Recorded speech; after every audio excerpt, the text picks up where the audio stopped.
Hi and welcome. Today I want to talk about philosophy. It will be kind of like a crash course covering basics of philosophy 101, let's say. So I have prepared all of the things that I will talk about. So I will be looking at the screen, and while I'm talking, I will be adding things to it when I'm conversing with myself. So let's start. First of all, what is philosophy? Philosophy is the study of fundamental questions about existence, reality, knowledge, values, reason, and language. So philosophy isn't about finding final answers, but about critically asking questions and exploring perspectives. Philosophy is all about challenging ideas. It encourages us to look beyond simple answers and embrace uncertainty, helping us better understand ourselves and the world, and our position relative to the world. I am personally very interested in frying my brain with philosophy. So today I want to talk about the basics and then how it relates to our society now with the new problems that we have. So first let's go into branches of philosophy. Metaphysics. Metaphysics is the study of reality and the most fundamental aspects of existence, including time, space, and causality. It asks questions that make your head spin, like whether anything is truly real or if free will is an illusion. I love this one. We will delve deeper into this later. So the questions for metaphysics, as an example, what is the nature of reality? Do we actually have control over our choices, or is everything predetermined? We have another branch, epistemology. Epistemology is the study of knowledge, what it is, how we get it, and how we know what we know. This also kind of goes into a science a little bit, where science and philosophy overlap, because the first thing about knowledge is knowing what we know and not knowing what we don't know. Yeah, we're just getting started here. So epistemology, it's basically the branch that asks, how do you know that? Until you start second guessing everything. So the questions, can we ever truly know anything? What counts as valid evidence or proof? Ethics, this is moral philosophy. So this is where we dive into right and wrong, good versus evil, and what it means to live morally good life. Philosophers in this field love to argue about moral dilemmas and which actions are justifiable. So the key ideas are utilitarianism. So do what creates the most happiness for most people. Deontology, stick to the rules even if the outcome isn't great. Virtue ethics, focus on becoming a good person rather than following the rules. Then we have logic. Logic is the study of reasoning, argumentation, making sure conclusions make sense. It's the part of philosophy that stops you from saying, because I said so in an argument, so it goes into logistics. So we can ask, what makes an argument valid or invalid? How do we avoid fallacies and think clearly? Let's go to the next one, aesthetics. The philosophy of beauty, art, and creative expression. It's all about pondering why a painting moves you, for example, why music stirs your emotions, and whether a banana taped to a wall counts as an art. Questions. What makes something beautiful or meaningful? Is beauty purely subjective? This is, of course, widely talked in our society as well, but it is also part of philosophy. We can go deeper into that later on. And then we have political philosophy. The study of how societies should be organized, including questions about justice, rights, and the role of government. Think of it as the philosophical version of arguing about politics at a dinner table with your family. So questions, what is justice? How should power and resources be distributed in society? This is also very fundamental. Let's kind of quickly go over the famous philosophers that everybody should know, whether you're into philosophy or not. So we have Socrates, known as the father of Western philosophy. Socrates emphasized the value of self-examination and questioning beliefs to gain wisdom. When he said his famous quote, "The unexamined life is not worth living." Then we have Plato. Plato was a student of Socrates. Plato proposed the theory of forms, suggesting that abstract forms represent the truest reality, while physical world is just a shadow of these ideals. There is the allegory of cave from Plato that we can also talk about in another episode.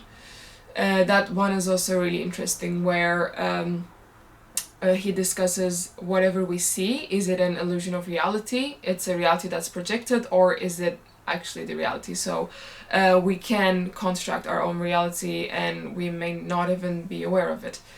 It's like a really nice little story about that in a cave. We'll talk about that later, let's say. Aristotle. Aristotle was Plato's student. Aristotle focused on observation and logical analysis, laying the foundation for science and ethics as practical disciplines. His philosophy emphasized balance, reasoning, and the idea of a virtuous life. Then we have René Descartes, famous for cogito ergo sum. It's very famous, I think we all know. I think, therefore I am. Descartes used doubt as a starting point for philosophical inquiry, emphasizing the importance of reason. Then we have Immanuel Kant. Kant explored moral philosophy, introducing the concept of categorical imperatives. So this is universal principles that guide ethical behavior, such as treating others as ends, not means.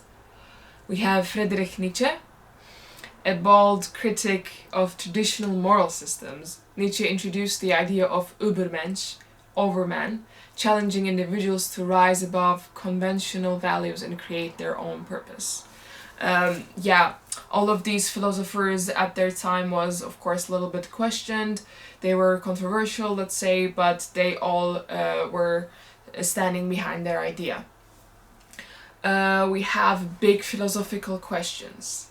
What is real? A metaphysical journey into existence, asking whether reality is what we perceive or something deeper, unseen, or even stimulated.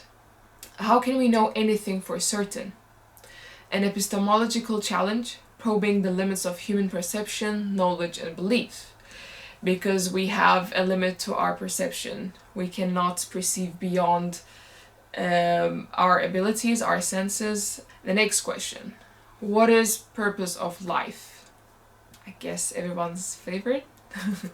An existential query that invites diverse answers from religious doctrines to personal meaning. Do we have free will? A perennial debate about whether human actions are determined by forces like genetics and environment, or if we truly have autonomy. On the spectrum, we have both ends. We have the end where it's been argued that our life is very predetermined. We really do not have any say in our choices. And we have the other spectrum discussing that all of our choices, all of outcomes from our life is our own choice, our own decision making. Then we have another one that is going into moral philosophy. How should one act? A moral and ethical question exploring what it means to live a good life, encompassing duty, consequences, and virtues. Philosophers have also discussed a lot about this. I mean, morals and society, we are still discussing. It's a really inevitable and critical part of, a vital part of society, where I don't think we will ever stop talking and exploring it. So I do want to talk about how our needs have changed in civilized modern society and what that means for us. So in modern civilized societies, basic survival needs like food, shelter, healthcare, and safety are often met, which has shifted human struggles from physical survival to psychological, social, and existential challenges. This change in focus leads humans to cope with life in unique ways as they navigate new kinds of stress and meaning-making in a world that feels secure but can be overwhelming. So I think we all relate to this. I want to talk about this especially because we all have this existential crisis, and I want to go deeper into why it is so much more nowadays compared to our ancestors. This is also very good to understand philosophy, and this also goes into psychology a little bit. It is also really fun to think about it because often we don't see things from a wider perspective, like grand scheme of things. So it's really nice to zoom out a little bit and then really think about it, because we are so caught up on our daily lives and everything. So I do also want to say that it is a luxury to think about philosophy, talk about philosophy, and have that existential crisis. This means that your basic survival needs are probably covered, because then we are going into mind. We are not worrying about our physical well-being. This is a luxury in a way that we can think about this. We have the time, we have the luxury to think about this. So when survival is no longer the primary concern, humans focus on finding personal purpose and meaning. This can come from various sources like careers and passions, relationships and family, spirituality or philosophy. Maslow's hierarchy of needs, I want to go into this, to kind of first establish what needs do we need, because it goes from basic needs to less basic needs. Maslow's theory, Abraham Maslow proposed that humans have a hierarchy of needs. So a hierarchy of needs, so it goes from the most important to the least important to us. Physiological needs: food, water, shelter. Safety needs: security and stability. Social needs: relationships and belonging. Esteem needs: status, recognition. And last one, self-actualization, personal growth and purpose. So let's go into a modern context of this. In modern industrialized societies, basic needs, 1 or 2, are often met due to technological and economic advances.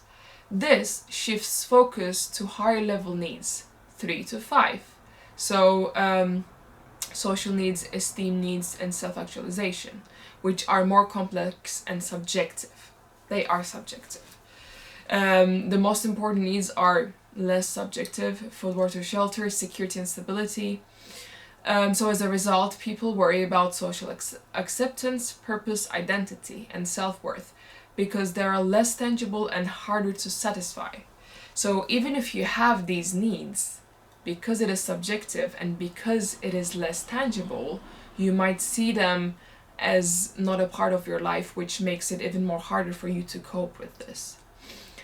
Building social connections. It's very different nowadays, right? Humans are inherently social creatures, and relationships are key to emotional well-being. In modern life, coping involves nurturing friendships, finding romantic partners, and participating in community activities to combat loneliness.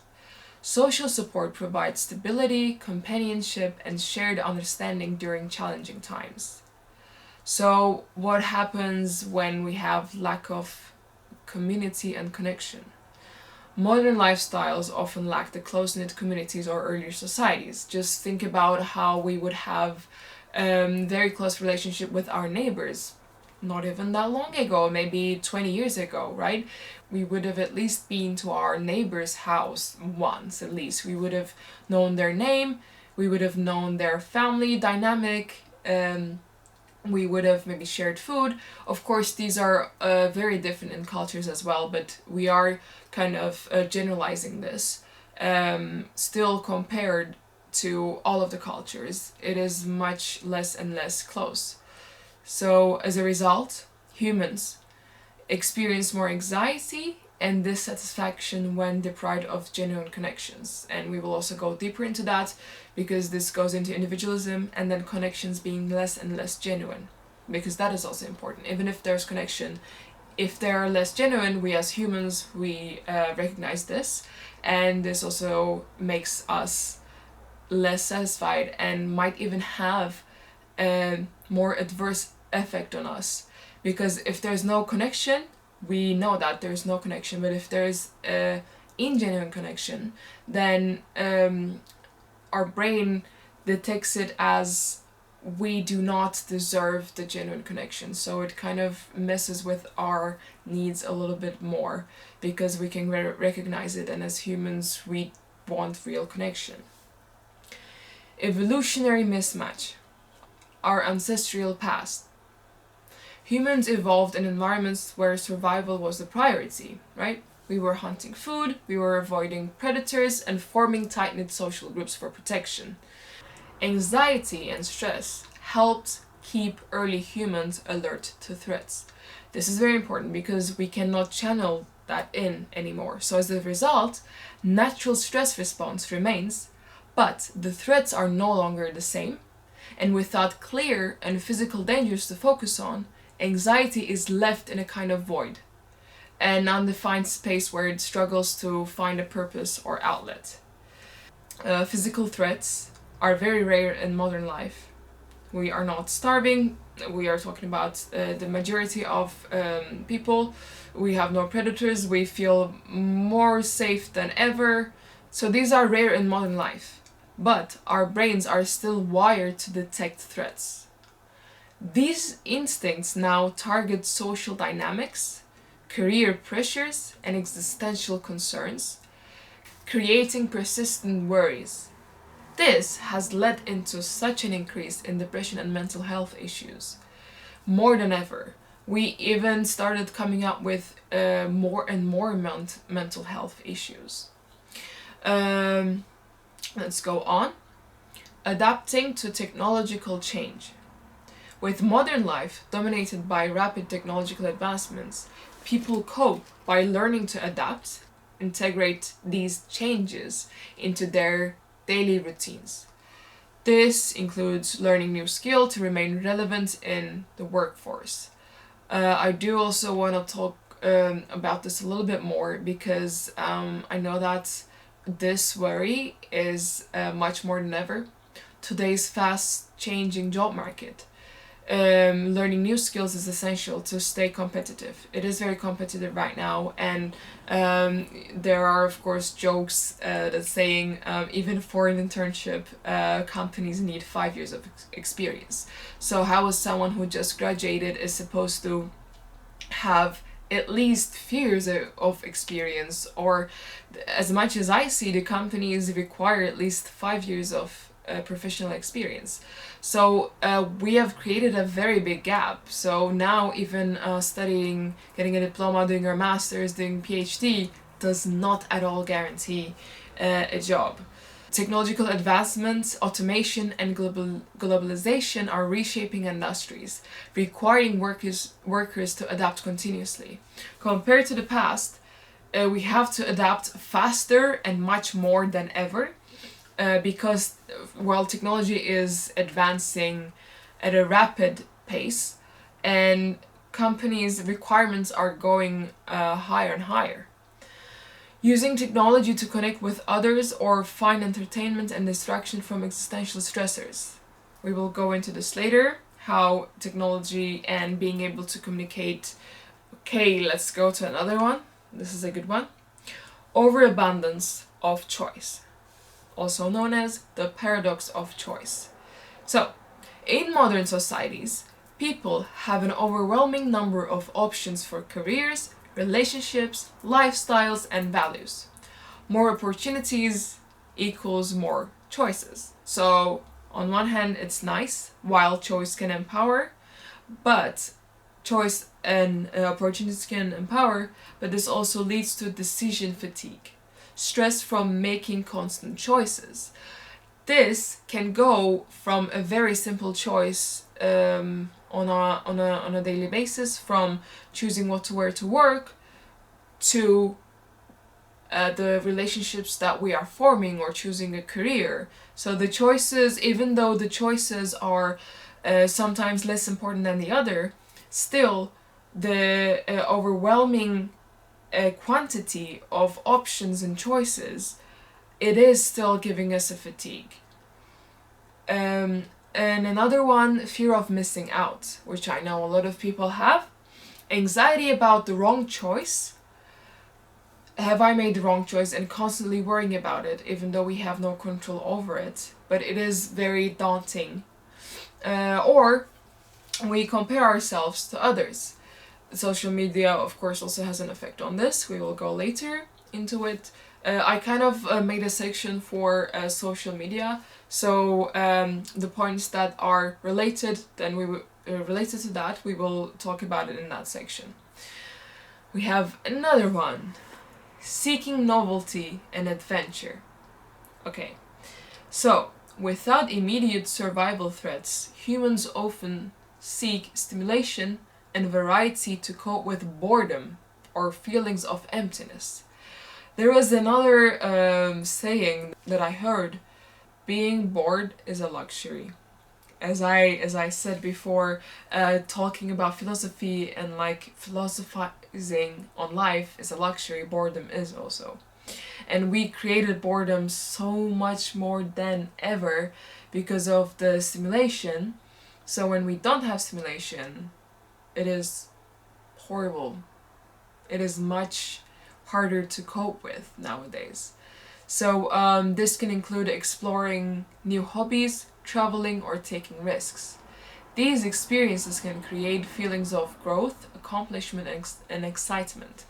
Because nowadays we have completely ostracized this 9 to 5 job mentality. This was so praised in 70s, 80s, 90s, even 2000s. But now we are like, okay, we are changing the norm. We are changing the storyline.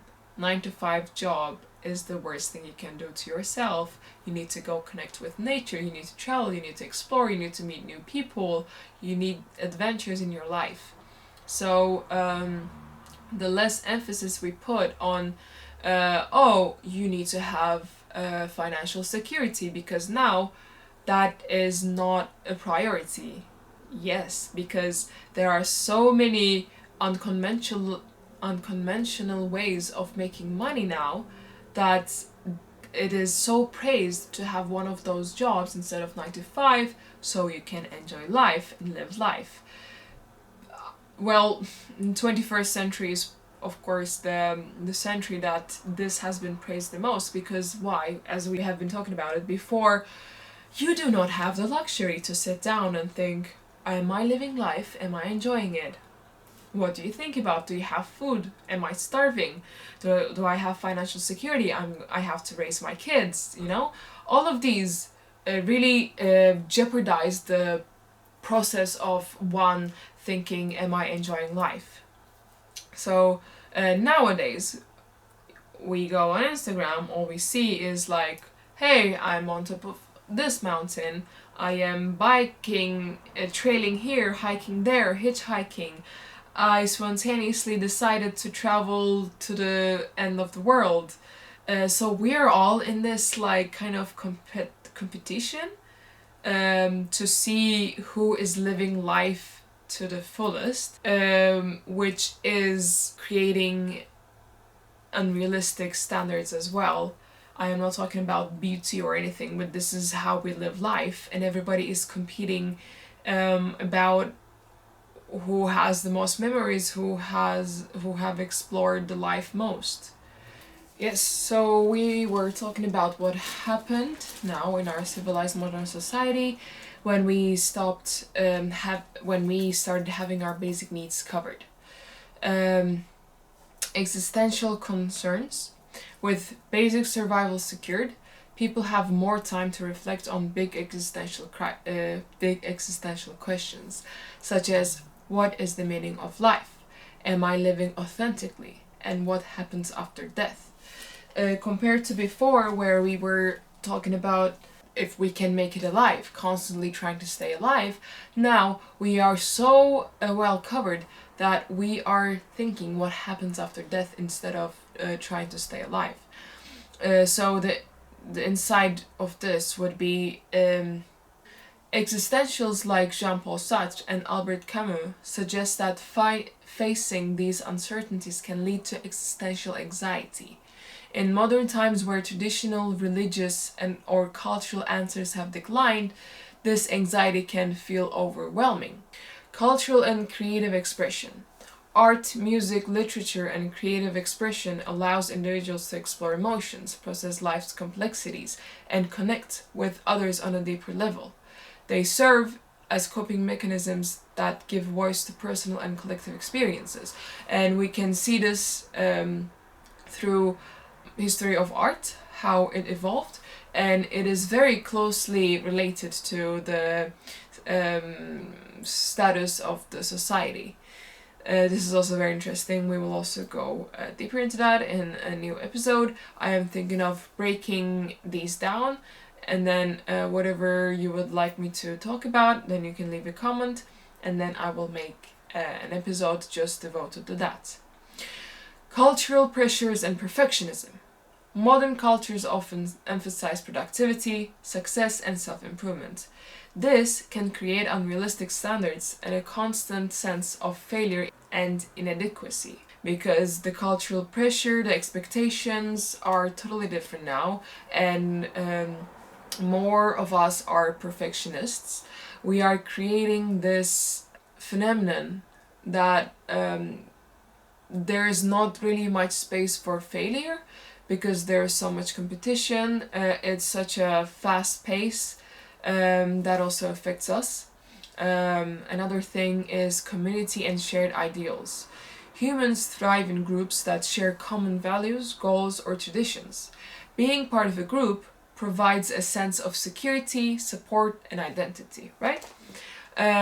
We, modern people, cope by aligning ourselves with movements, causes, or belief systems that give our lives structure and purpose. This also overlaps with the religion and belief, faith, being a less vital part of our lives, because we started questioning more and we became more rigid about our thoughts, our opinions. So let's continue.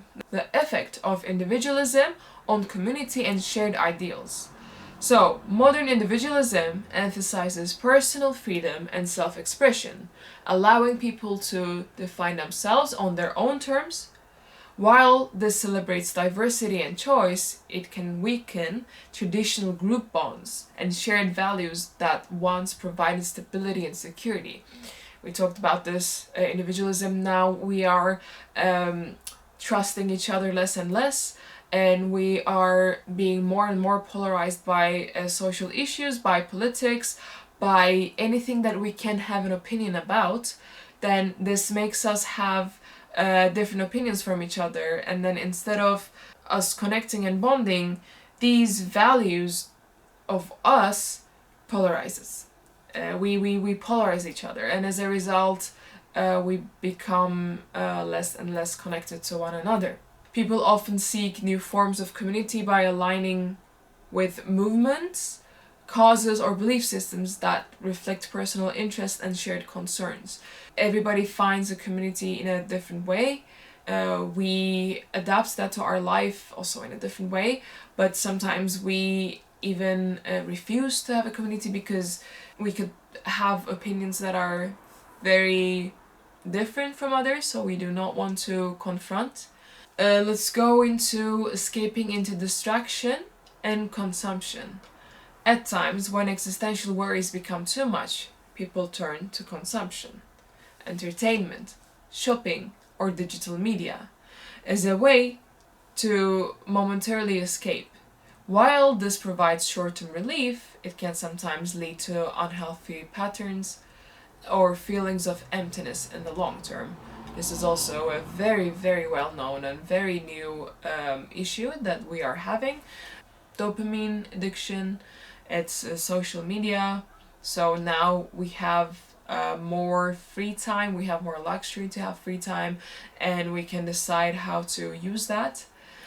So because our survival needs are met, we shift our focus toward psychological well-being, meaning, relationships, creativity, and social connection. Coping in a modern civilized life isn't just about meeting needs, but finding ways to stay fulfilled, connected, and resilient among uncertainty, expectations, and the search for purpose. Let's go more into that. Social media and comparison culture. Modern communication amplifies social pressures. People curate their lives on social media, leading others to feel inadequate or excluded.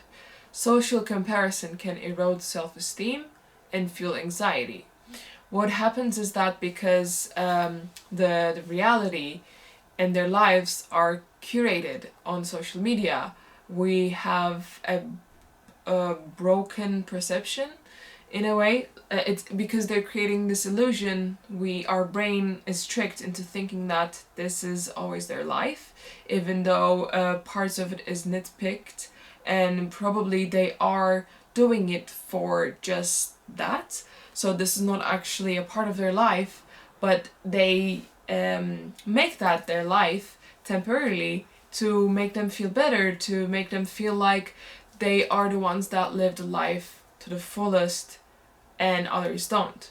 This also goes into getting satisfaction from feeling superior, connected to a certain lifestyle. If you have a certain lifestyle, you are more superior.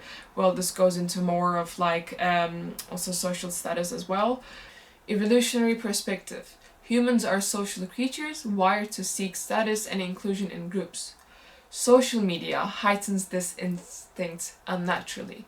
Remember before we said that the connection had to be real? So the fact that we can communicate so much more. We can FaceTime someone in America, can FaceTime someone in Australia. We can send text to each other in a matter of seconds. So we have all these means to communicate so much better and so much faster. This makes connections less real.